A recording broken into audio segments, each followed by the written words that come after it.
اور کبیرہ گناہ ہے جادو. لوگ اکثر یہ کہتے ہیں کہ فلاں نے کچھ کر دیا، فلاں نے کچھ کر دیا. ان میں اکثر تو ڈرامے بازی ہوتی ہے، کوئی کسی کو کچھ نہیں کرتا، لیکن 1000 میں کوئی ایک واقعہ ایسا ہوتا بھی ہے کہ جادو وادو کیا ہوا ہوتا ہے، اور یہ مرض عورتوں میں زیادہ ہے. پہلے میں تھوڑا سا یہ بتا دوں جادو کی حقیقت کیا ہے. جادو میں ہوتا یہ ہے کہ جب آپ کسی کو نقصان پہنچانے کی ٹھان لیتے ہیں تو یہ عامل وامل لوگ یہ کچھ ایسے پلید اور ناپاک عمل کرتے ہیں اور بہت ہی وحشتناک قسم کے ایسے اعمال کرتے ہیں جس سے جنات خوش ہو جاتے ہیں. وہ جنات جو کافر ہیں، نافرمان ہیں. مثال کے طور پر قبرستان میں جا کے بچوں کی مردوں کی ہڈیاں نکالیں گے، اس پہ عمل کریں گے. اب معصوم بچہ ہے، اس کی مردہ ہڈی نکالنا یہ وحشتناک عمل ہے. اس سے جنات جو ہے نا، جو انسان کو نقصان پہنچانے والے جنات ہیں، جو کافر جنات ہیں، وہ الٹے اس قسم کے اعمال سے خوش ہوتے ہیں. کافر ہے، وہ نافرمان ہے، وہ تو جتنے الٹے عمل کریں گے جس سے خدا ناراض ہوگا تو شیطان اتنا ہی خوش ہوگا. یہ شیطان ہی کے چیلے ہوتے ہیں سارے جو انسان کو بہکاتا ہے. بعض لوگ ایسا کرتے ہیں کہ کوئی چوزا ہے، اب چوزا مرغی کا وہ بڑا معصوم سا ہوتا ہے، اس پر ہر ایک کو ترس آتا ہے، تو اس چوزے کو لے جا کے زندہ دفن کر دیا. اس طریقے سے دفن کر دیا کہ نہ ہوا ہے نہ پانی ہے، اور وہ تڑپ تڑپ کے اندر مرتا ہے. تو اس سے بھی جنات خوش ہوتے ہیں. بعض الٹا قرآن پڑھ کے جادو کرتے ہیں. قرآن اللہ کی کتاب ہے، اس کو الٹا طریقے سے پڑھنا بہت بڑا کفر ہے. اور بھی ایسے ایسے گندے عملیات، گوبر کھانا، گوں کھانا، ایسے وحشتناک عمل جو دنیا میں یعنی انسانوں میں کافر بھی جو عمل نہیں کرتا، تو ایسے وحشتناک قسم کے عملیات جب کرتا ہے تو وہ جو ناپاک جنات ہیں وہ گندے عملیات سے خوش ہوتے ہیں. تو پھر ان کو یہ عامل لوگ جو جنات کو قابو میں رکھتے ہیں، ان کو پھر یہ لوگ کچھ ہدف دیتے ہیں کہ جاؤ فلاں کے ساتھ یوں کرو، فلاں کے ساتھ یوں کرو. یہ جادو صدیوں سے چلا آ رہا ہے، اس طرح کی حرکتیں کرنا اور اس سے پھر انسان کو تکلیف پہنچانا. قرآن مجید میں بھی اس کا تذکرہ ہے کہ بنی اسرائیل کو جب یہ فرق کرنا بنی اسرائیل کے لیے مشکل ہو گیا کہ معجزہ کیا ہے اور جادو کیا ہے. حضرت موسیٰ علیہ السلام کے دور میں جادوگروں نے بڑی ترقی کی ہے، تبھی ان کے جادو کا تذکرہ بھی آتا ہے. لاٹھی کو سانپ بنا دینا، رسیوں کو سانپ دکھا دینا، تو نظروں کا دھوکہ ہوتا ہے اس میں بہت زیادہ. تو اس وقت جو ہے اللہ رب العزت نے حضرت سلیمان علیہ السلام کے دور میں 2 فرشتے بھیجے، ہاروت اور ماروت. یہ بابل شہر میں بھیجے. ایک فرشتے کا نام تھا ہاروت، دوسرے کا نام تھا ماروت. ان فرشتوں نے آ کے یہودیوں کو جادو سکھایا، اور مقصد سکھانے کا یہ تھا تاکہ جب کوئی پیغمبر معجزہ لے کر آئے تو ان کو پتہ چل جائے کہ جادو کیا ہوتا ہے اور معجزہ کیا ہوتا ہے. معجزے میں تو حقیقت ہی بدل جاتی ہے نا کسی چیز کی. تو جادوگر تو پہچان لے گا کہ بھئی یہ تو شعبدے بازی ہے. اور یہ جیسے حضرت موسیٰ نے جب لاٹھی کو سانپ بنایا تو فرعون تو یہ کہہ رہا تھا جادو ہے، مگر جادوگروں نے کیا کہا کہ یہ جادو نہیں. فَأُلْقِيَ السَّحَرَةُ سُجَّدًا قَالُوا آمَنَّا بِرَبِّ الْعَالَمِينَ. فوراً جادوگر سجدے میں گر گئے. حالانکہ اس سے پہلے جادوگروں نے جو کرتب دکھایا تھا وہ بڑا زبردست تھا. ہزاروں جادوگروں نے رسی پھینکی، لاٹھیاں پھینکی، وہ سانپ بن کے حضرت موسیٰ کی طرف دوڑنے لگی. اور حضرت موسیٰ بھی ڈر گئے اس سے، کیونکہ حضرت موسیٰ تو جادوگر تھے نہیں، وہ حقیقت نہیں پہچان سکے. وہ سمجھے کہ یہ واقعی سانپ ہیں جو میری طرف دوڑتے ہوئے آ رہے ہیں. ڈر گئے، گھبرا گئے. اللہ فرماتے ہیں ہم نے موسیٰ کو کہا لا تخف، ڈر نہیں، القی ما فی یمینک، تیرے ہاتھ میں جو لاٹھی ہے نا دائیں ہاتھ میں، اس کو زمین پہ پھینک دے. انہوں نے جو لاٹھیاں پھینکی، رسیاں پھینکی ہزاروں جادوگروں نے. قرآن کہہ رہا ہے یخیل الیہ من سحرہم انہا تسعی. وہ دیکھنے والوں کو ایسا لگ رہا تھا کہ یہ رسیاں نہیں ہیں بلکہ سانپ ہیں. کیا مطلب؟ لگ رہا تھا، حقیقت میں وہ سانپ نہیں بنی. جادوگر اتنا نہیں کرتا کہ ایسے سانپ بنانا شروع کر دے، وہ تو سونا بنا کے، چاندی بنا کے، پیسے بنا کے پتہ نہیں مارکیٹ میں کیا کیا پھینکنا شروع کر دے گا. جادوگر اکثر بیچارے ننگ دھڑنگ سے ہوتے ہیں.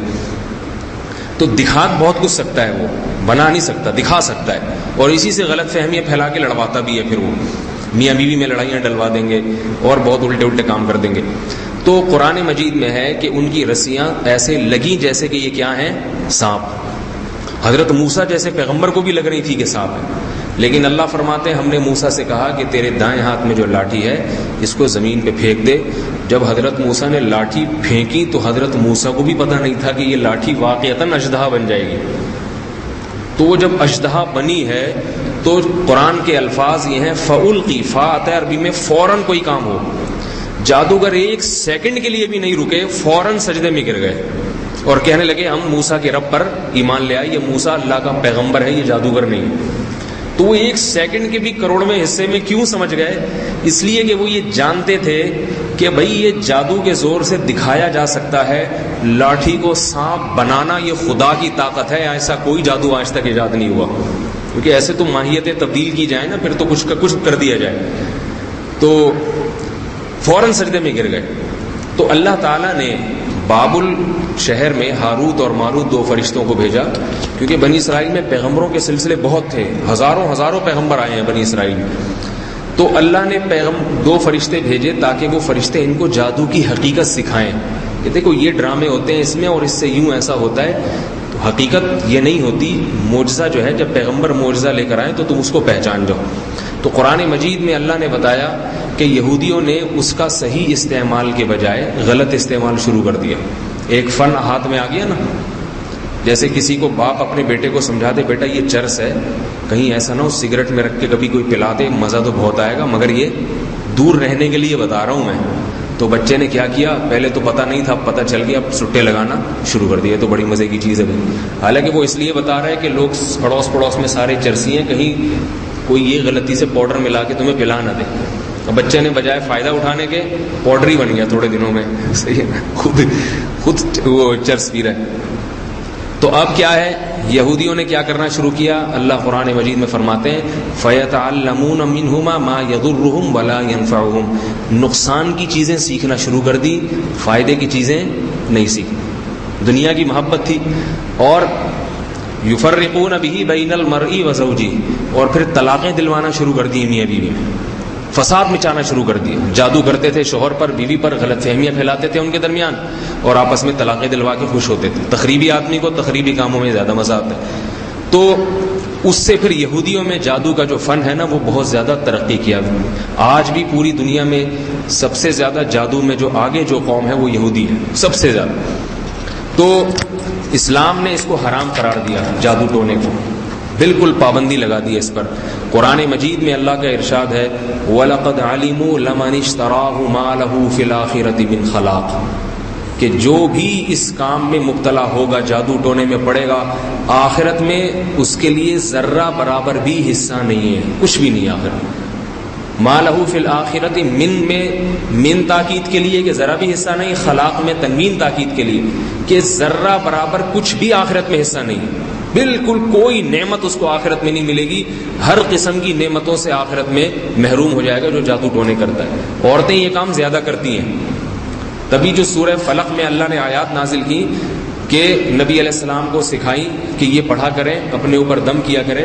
وہ کیا ہے، وَمِن شَرِّ النَّفَّاثَاتِ فِي الْعُقَدِ، ان عورتوں سے پناہ مانگتا ہوں جو رسیوں میں گرہ لگاتی ہیں اور اس پہ دم کرتی ہیں. جادو میں یہ بھی ہوتا ہے، رسیوں میں گرہ لگا کے اس پہ دم کیے جاتے ہیں. تو ان عورتوں سے پناہ مانگتا ہوں. سوال پیدا ہوتا ہے کہ وہ تو مرد بھی کرے تو یہی حکم ہے، لیکن یہ کام عورتیں زیادہ کرتی ہیں، اس لیے عورتوں کا تذکرہ فرمایا. تو ایک وعید اس پر کیا ہے کہ قرآن مجید میں ہے کہ جو بھی جادو کرے گا، چاہے اچھی نیت سے ہو چاہے بری نیت سے، اسلام میں جادو حرام ہے، تو آخرت میں اس کا ذرہ برابر بھی حصہ نہیں ہے، کچھ بھی نہیں ملے گا آخرت میں. رسول اللہ صلی اللہ علیہ وسلم نے فرمایا، صحیح حدیث ہے، اجتنبوا السبع الموبقات، 7 ایسے گناہوں سے بچو جو انسان کو برباد کر دیتے ہیں، ہلاک کر دیتے ہیں. ان 7 گناہوں میں آپ نے نماز چھوڑنے کا، شرک کا ذکر کے ساتھ آپ نے جادو کا ذکر بھی کیا کہ جو شخص جادو کرے گا یا عورت جادو کرے گی تو یہ جادو دوسرے کو بعد میں ہلاک کرے گا، اس کا بیڑا پہلے غرق کر دے گا، اس کو پہلے ہلاک کر دے. حضرت عمر رضی اللہ تعالی عنہ کا قانون تھا کہ کہیں بھی جادوگر کا پتہ چل جاتا ہے کوئی جادو کرنے والا مرد ہے یا عورت. یہ جو عامل جیسے آج کل قبرستانوں میں بیٹھے ہوتے ہیں, سنا ہے ٹی وی چینل والے ان کو نکال کے عاملوں کو دکھا رہے ہیں کہ وہاں بیٹھا ہوا ہے قبر کے اندر چلا کاٹ رہا ہے بیٹھ کے, اس طرح کے پتہ نہیں عجیب. تو حضرت ٹی وی چینل والے تو اس کو اخبار میں لا کے اور تھوڑا سا پروٹوکول دے دیتے ہیں, لیکن حضرت عمر کو کہیں پتہ چلتا تھا کہ جادوگر ہے یا عورت ہے اس کی گردن اڑا دیتے تھے. اسلام میں قانون بھی یہی ہے کہ جادوگر کی سزا کیا ہے, اس کی گردن اڑا دی جائے, قتل ہے اس کی سزا, کیونکہ بہت بڑا جرم ہے, کبیرہ گناہ ہے.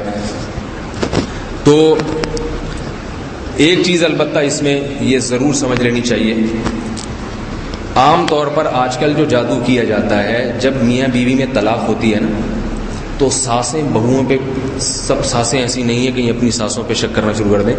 جو ہمارے سامنے کیسز آ رہے ہیں, سسرال والے بہوؤں پہ کرا دیتے ہیں واپس لانے کے لیے. اس میں بیچاری کی طبیعت پھر خراب ہوتی ہے اور پتہ نہیں کیا کیا ہوتا رہتا ہے اس کو. اس میں اور اس طرح بعض لوگ کرا دیتے ہیں کسی کے اوپر عاملوں سے رابطہ کرنے کے لیے.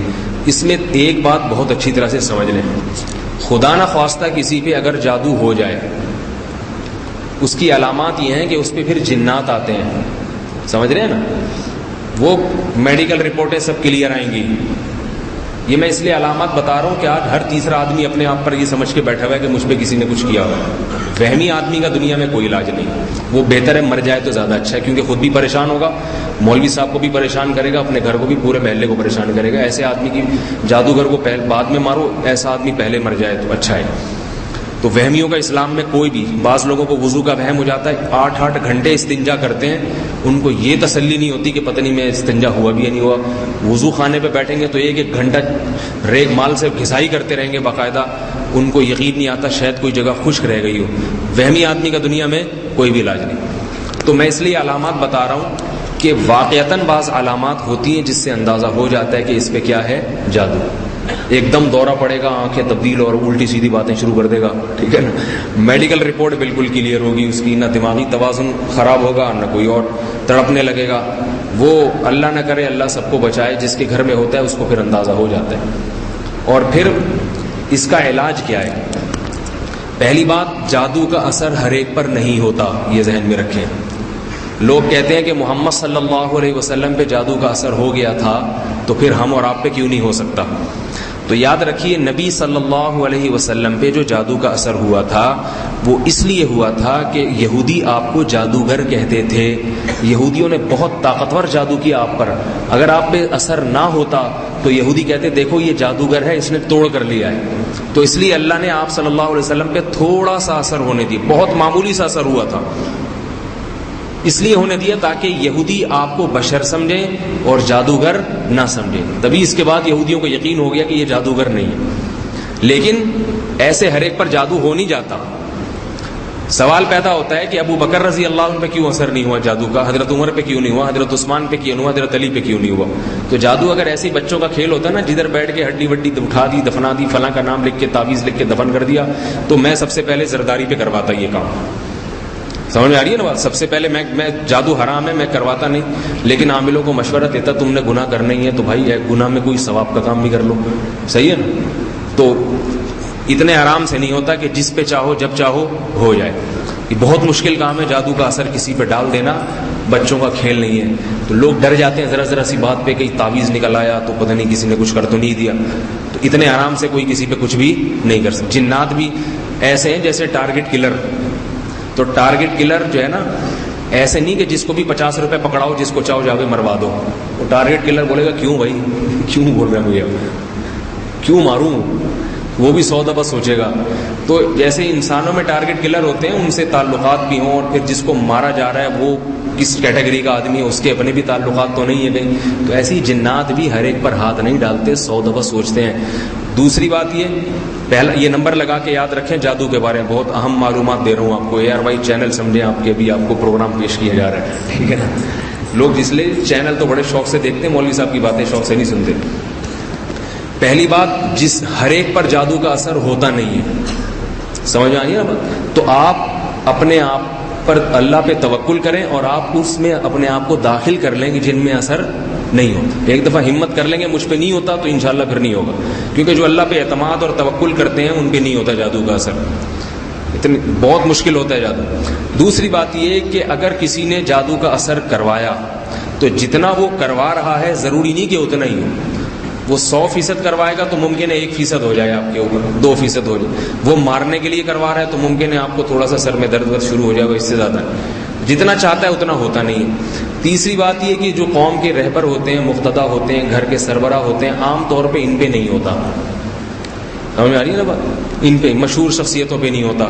تو بہت ساری اس میں رکاوٹیں ہیں جادو ہونے میں, آسان نہیں ہے یہ.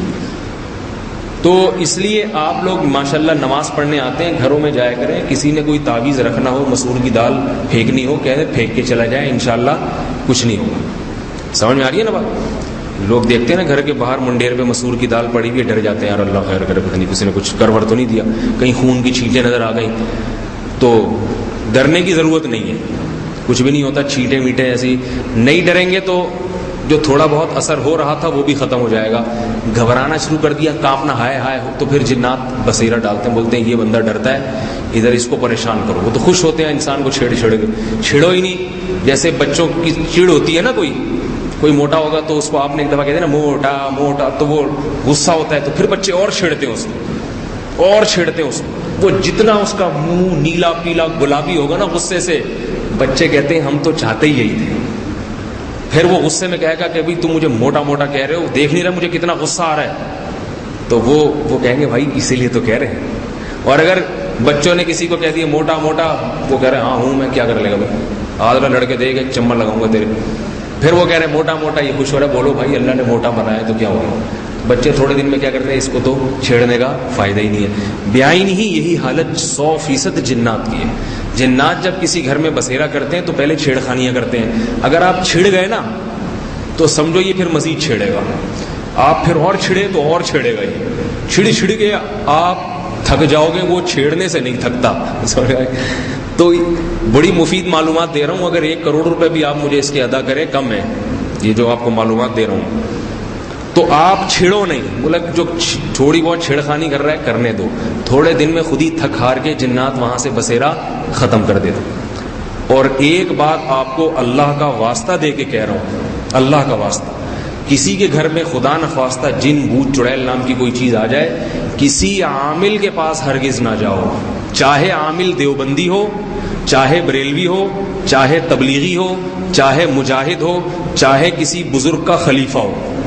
یہ دماغ میں اچھی طرح بات ڈال دیں, کسی کے پاس علاج کے لیے نہ جائیں. یہ بڑے کم بخت ہوتے ہیں, میں آپ کو کیا بتاؤں, بڑے کم بخت ہوتے ہیں. چاہے اس کے چہرے پہ تہجد کے نور کے درجنوں نشانات پڑے ہوں, نور کی بالٹیاں انڈل رہی ہوں, ان کے پاس نہیں جاؤ, کبھی بھی نہیں جاؤ. یہ بیڑا غرق کر دیں گے, آپ کا بیڑا غرق کر دیں گے. یہ آئیں گے آپ کے گھر میں, سونگیں گے سب سے پہلے, بولیں گے ادھر اتنی چڑیلیں, اس الماری میں اتنے بھوت رکھے ہوئے, اس ڈبے کے نیچے اتنی چڑیلیں گھسی ہوئی ہیں. ہوگا کچھ بھی نہیں. سوال پیدا ہوتا ہے جب اتنے نیک نیک لوگ ہیں تو یہ جھوٹ کیوں بولیں گے.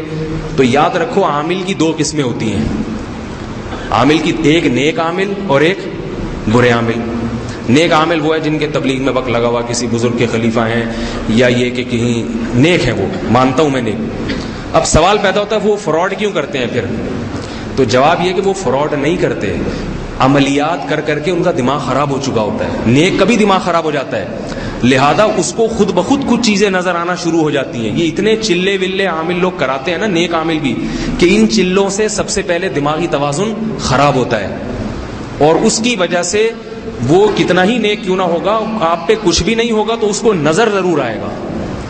آپ کو یقین نہیں آتا تو آپ کسی صحت مند آدمی کو لے جائیں جس کو کچھ بھی نہ ہو, 2-4 صحت مند کو لے جائیں تو وہ ایک آدھ پہ نکال کے رکھ دے گا اس پہ بھی جن چڑھے ہوئے, حالانکہ وہ بالکل فٹ فاٹ ہوگا.